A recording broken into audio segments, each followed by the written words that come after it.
जय जगन्नाथ सांग मैंने शुभ संध्या नमस्ते केमिति अछंती समस्ते आशा करुछि आपण माने समस्ते माँ अंबिका दयारू बहुत भलरे थिबे एवं खुशी रे थिबे। आज पुणी एक नूतन कविता मनीष जीवन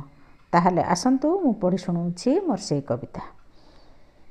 जीवन एमिति जो घरटीए रही थाए मुदी होई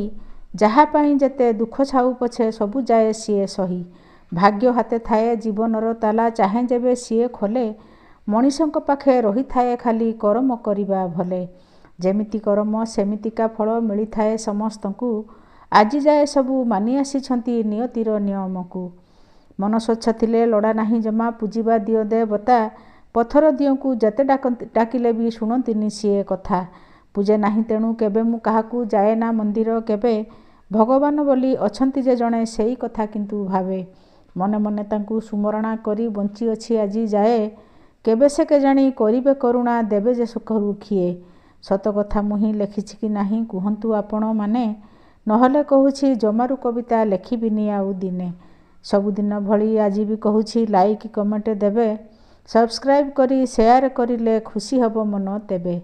लेखिका सुरभि राणी पुकुन रहिली नमस्कार।